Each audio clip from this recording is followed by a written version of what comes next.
将棋盤の上で最も弱くて、だけど最も強い駒って何だと思いますか？今回はですね、ただの捨て駒だって思われがちな歩兵、この不評の知られざる力とその奥深さについてじっくりと掘り下げていきたいと思います。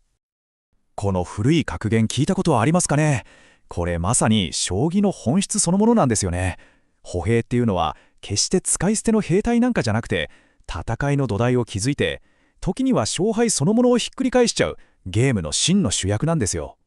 というわけで今回は歩兵の基本からそのユニークな動き、戦術、そして文化的な意味合いまでこの6つのテーマに沿って見ていきます。では早速基本の木から見ましょうか。はい、セクション1ですね。まずそもそもなんで歩兵が将棋の原子なんて言われるのか、その理由をまずは数の力から解き明かしていきましょう。考えてみてください。将棋の駒って全部で40枚あるんですけど、そのうち18枚、なんと 45% もが歩兵なんですよ。ほぼ半分ですね。この圧倒的な数が防御の壁になったり、攻撃の起点になったり、まさに将棋っていうゲームの戦略の土台そのものを形作ってるわけです。さて、ここからがね、将棋の面白さの核心部分に入っていきますよ。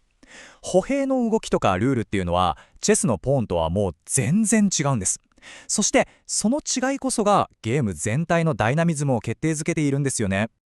将棋の歩は前に1マスしか進めない。これすごくシンプルですけど、めちゃくちゃ重要で、一度進んだらもう二度と後ろには戻れないんですよ。つまり歩を一つ前に進めるっていうのは、その後のゲーム展開全てに影響を与える、もう引き返せない重大な決断をしてるってことなんですよね。で、この比較表を見るとその違いが一目瞭然ですよね。チェスだとポーンがお互い睨み合ってもう全然動けないみたいな膠着状態がよく生まれるんですけど、将棋の歩は目の前の敵をそのまま取れちゃう。だから常に盤上でぶつかり合いが起きて戦いが停滞しないんです。でも将棋を将棋たらしめている一番のルールと言ってもいいのがこの持ち駒ですよね。相手から取った駒を自分の駒として使える。これによって捕まった歩兵はただ盤から消えるんじゃなくて、まるで弾薬みたいに再利用できるわけです。盤上のどこにでもいきなり現れる可能性があるとんでもない脅威になるんですよ。最弱のはずの歩兵がですね、敵陣の奥深く3段目以内に侵入すると、もう劇的としか言いようのない変身を遂げるんです。そう、歩兵はと金になるんです。このと金の強さっていうのは、ただ金将と同じ動きができるってだけじゃなくて、時には本物の金将よりも価値が高いなんて言われることさえあるんですよ。これ一体どうしてだと思いますか？その答えはリスクとリターンのバランスがもう全然違うことにあるんですよ。考えてみてください。こっちはと金で、相手の王様とか飛車とか価値の高い駒をガンガン攻められる。でももし相手がそのと金を取ったとしても、相手が手に入れるのはたった1枚の歩だけ。このアンバランスさがと金を最強の攻め駒の一つにしているわけですね。ところでこのと金のとって文字、ひらがなのとにしか見えないですよね。でもこの文字の本当のルーツって実はちょっとした歴史ミステリーでして、有力な説が2つあるんです。一つが一番よく言われる金っていう漢字の崩し字だっていう説ですね。でもう一つかなり有力なのが今っていう漢字の崩し字だっていう説。今金になったぞっていう意味で音も金で同じだし、字の形もこっちの方が近いよねって多くの専門家は考えてるみたいですね。面白いですよね。さて、歩兵は数が多くて持ち駒ルールのおかげでめちゃくちゃ強力です。強力すぎるからこそ将棋にはゲームバランスを保つためにいわば安全装置が必要だったんです。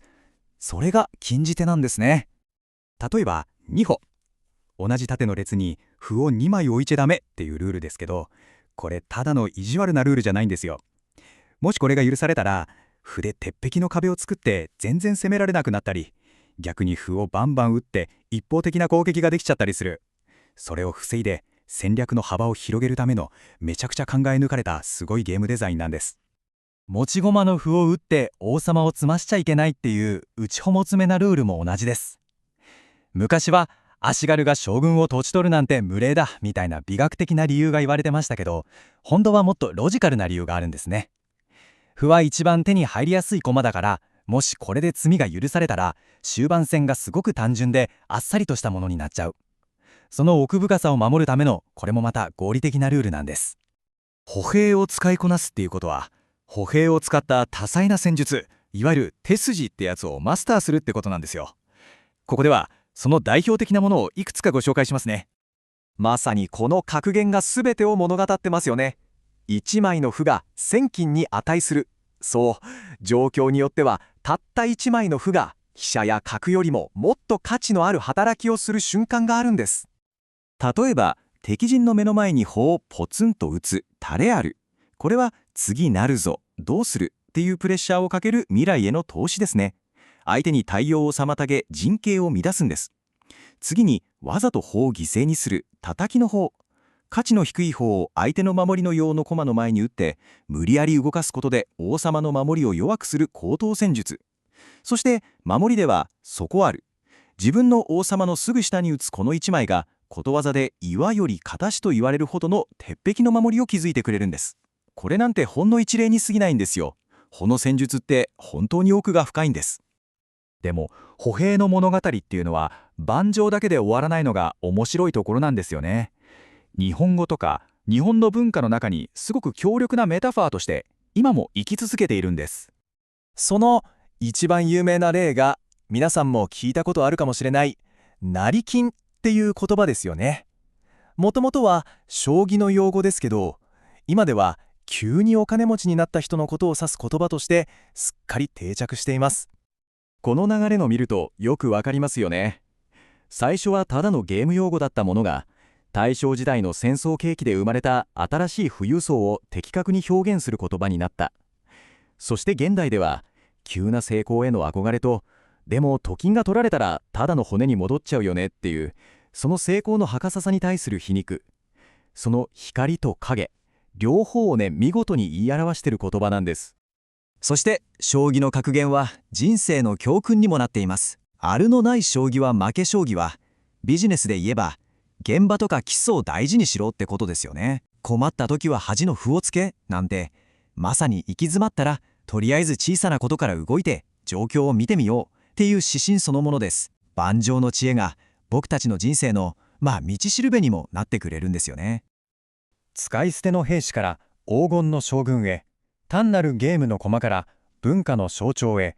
将棋の歩兵の物語は、最も小さく最も謙虚に見える存在こそが何かを大きく変えるためのとてつもないポテンシャルを秘めていることを僕たちに教えてくれているようです。盤の上でも、そして僕たちの人生でも、勝利は常に前へ踏み出す一歩から始まるのです。